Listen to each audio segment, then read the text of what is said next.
श्रीमद् भगवद गीता ज्ञान यज्ञ प्रवचन क्रमांक 470 अध्याय 12वां भक्ति योग श्लोक क्रमांक 5। जय महाकाल। आज 3 सितंबर 2021 है। आज से उज्जैन नगरी में होने वाले अपने महामृत्युंजय महायज्ञ की पूर्णाहुति के ठीक 165 दिन शेष हैं। जय महामृत्युंजय महायज्ञ। ओम त्र्यंबकं यजामहे सुगंधिं पुष्टिवर्धनम् उर्वारुकमिव बन्धनान् मृत्योर्मुक्षीयमामृतात् सदाशिवसमारम्भान् शङ्कराचार्यमध्यमाम् अस्मदाचार्यपर्यन्तां वन्दे गुरुपरम्पराम्। नमः चिन्मयदेवाय तेजोमयाय धीमहि सुबोधानन्दरूपाय नमः पुरुषोत्तमाय च।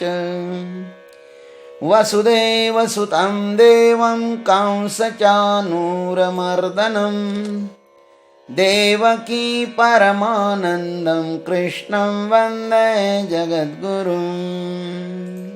ओम तत्सत। आइए अब भगवान की जो प्रिय वाणी है श्रीमद् भगवद गीता उसको सुने।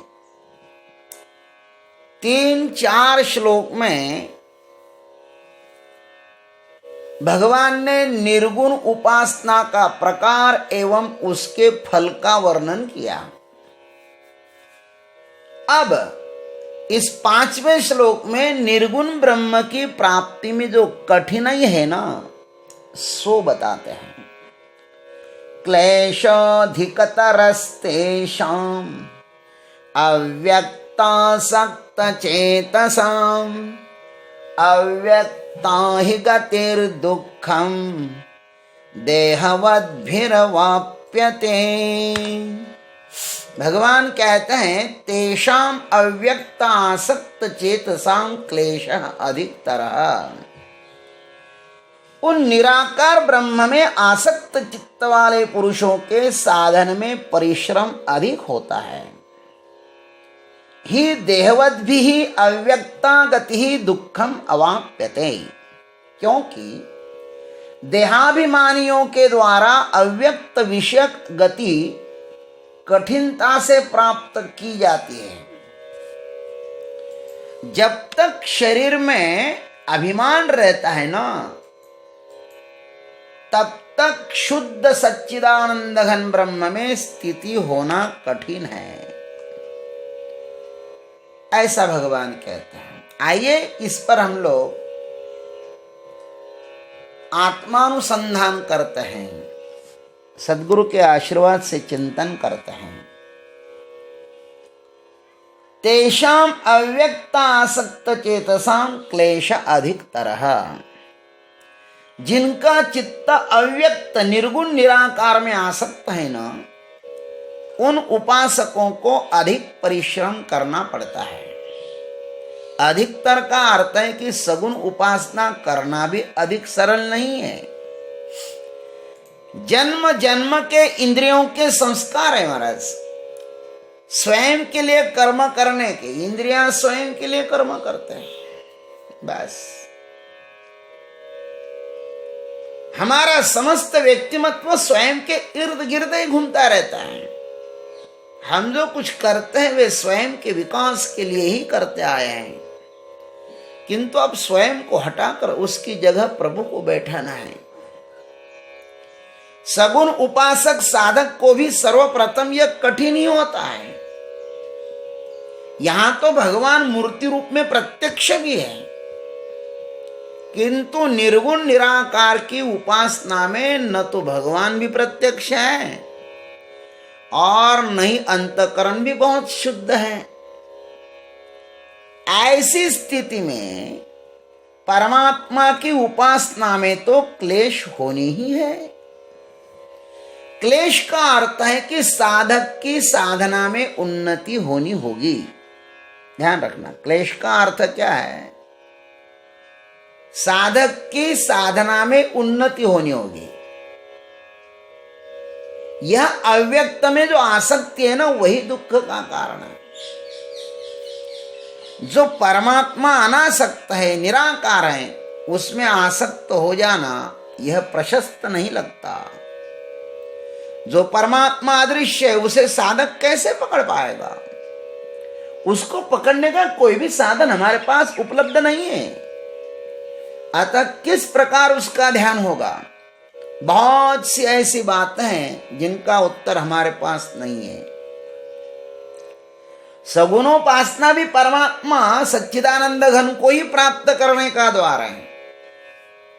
सगुणोपासना भी परमात्मा को प्राप्त करने का द्वार है, किंतु उसे छोड़कर जो एकदम निर्गुण निराकार में छलांग लगाता है ना, उनके लिए मार्ग अत्यंत कठिन है। आसक्ति संसार में है और ध्यान निर्गुण का करते हैं, तब दुख तो होना ही है। अतः लिखा है कि जो साधक होते हैं उनके पास 4 बातें होनी जरूरी है: विवेक, वैराग्य, समाधि, षट और मुमुक्षुत्व। विवेक से पता करें कि अपना किसमें अधिकार है, सगुण में या निर्गुण में।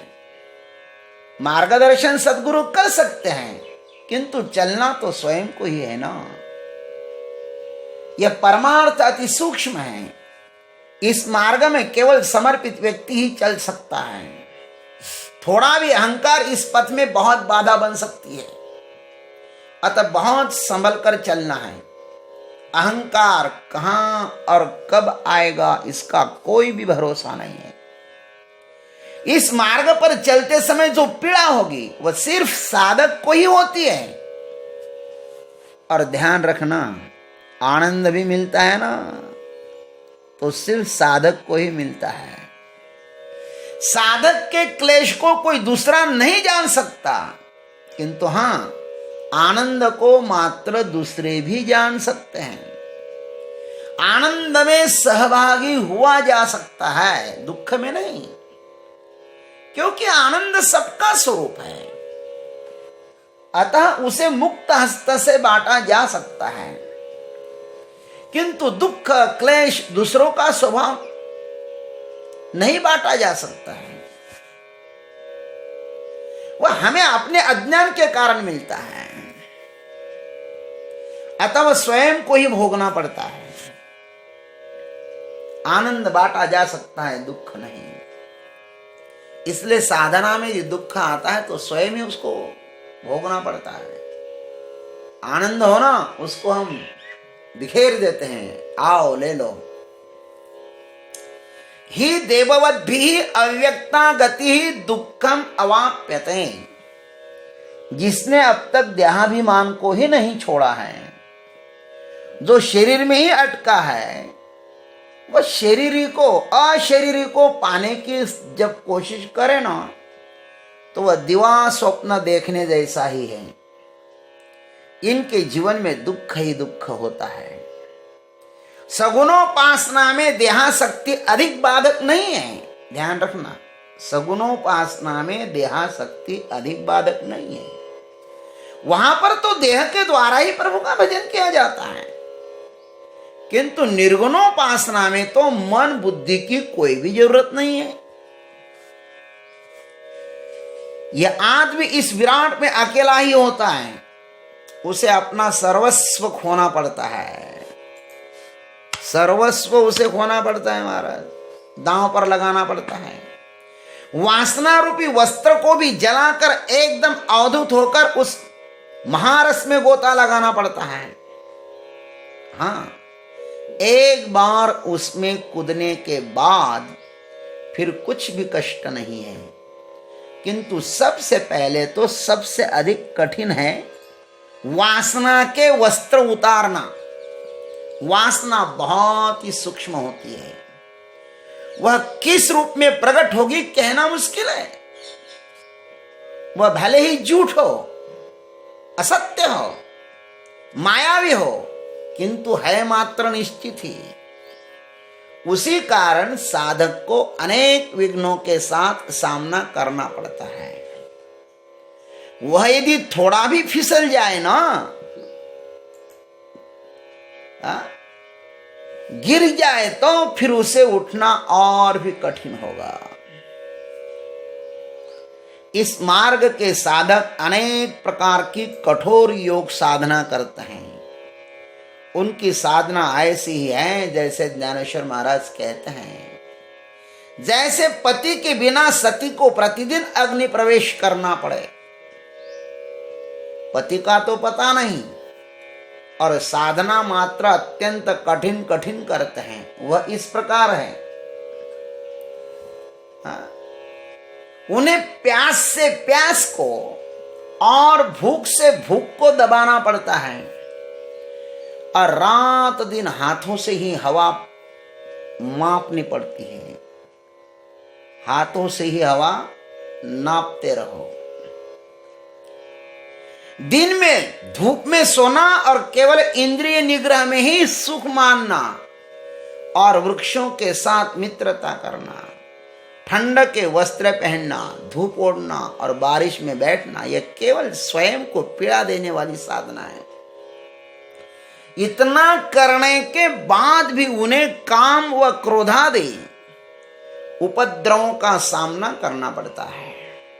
क्या उनके परिश्रम व्यर्थ नहीं हुए? और इसमें कोई सफल हो भी जाता है तो क्या होता है? फिर उन्हें इंद्रादि पदे भुलावा देती है। रिद्धि सिद्धियां उनके जीवन में बाधा डालती हैं। ध्यान रखना, अनेक प्रकार के विघ्न है इस मार्ग में। देहाभिमान को नष्ट किए बिना इस मार्ग पर चलना वैसा ही है जैसे क्या पहाड़ों को निगलने से भूख मुख नहीं फट जाएगा भाई। कोई पहाड़ों को निगलना चाहे तो उसका तो मुख फट ही जाएगा। अथवा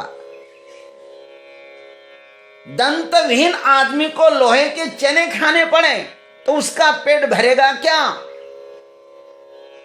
या उसको जान से हाथ धोना पड़ेगा? मर ही जाएगा ना। अथवा समुद्र अपने बाहुबल से, समुद्र को अपने बाहुबल के भरोसे पर कौन तर सकता है? अथवा आसमान में चलकर अब तक कौन गया है? अथवा रणभूमि में घायल न होकर कोई सूर्यलोक को चढ़ा है? रणभूमि में घायल न होकर किसी को वीरगति प्राप्त हुई है क्या? अथवा जैसे अपाहिज वायु से होड़ नहीं लगा सकता, ठीक वैसे ही देहाभिमानी व्यक्ति अव्यक्त को प्राप्त नहीं कर सकता। जर जोरू और जमीन आदि की आसक्ति से ऊपर उठकर ही इसे प्राप्त किया जा सकता है। सब आसक्तियों को आग लगाकर अकेले हो जाना है महाराज इस मार्ग पर, और अंत में स्वयं को भी समाप्त कर विराट के साथ मिल जाना है। यह साधना कठिन भी है और सरल भी। कठिन उनके लिए है जो सिर्फ चलने की ही सोच रहे हैं, बस जो दिवा सपने देख रहा है उसके लिए कठिन है। किंतु जो चल पड़ा है, दौड़ पड़ा है अपने गंतव्य की तरफ, उसके लिए तो फिर गंतव्य की कृपा से दुष्कर मार्ग भी सुखर ही हो जाता है, सरल हो जाता है, सुकर हो जाता है। मूकं करोति वाचालम पंगुम लंघयते गिरिम यत् कृपा तमहं वंदे। बस तमहं परमानंद माधवम। इस श्लोक में देहवत भी और आसक्त, ये दो शब्द ही इस निर्गुणोपासक साधक के लिए बाधक है। कौन कौन से? देहवद्भिः और आसक्त, ये दो शब्द, ये दोनों ही धोखे के स्थान हैं। इससे पार होने के बाद तो साधक साध्य को प्राप्त ही कर लेता है। इसलिए भगवान ने यहां पर बहुत सुंदर बात कही है, देहवद्भिः।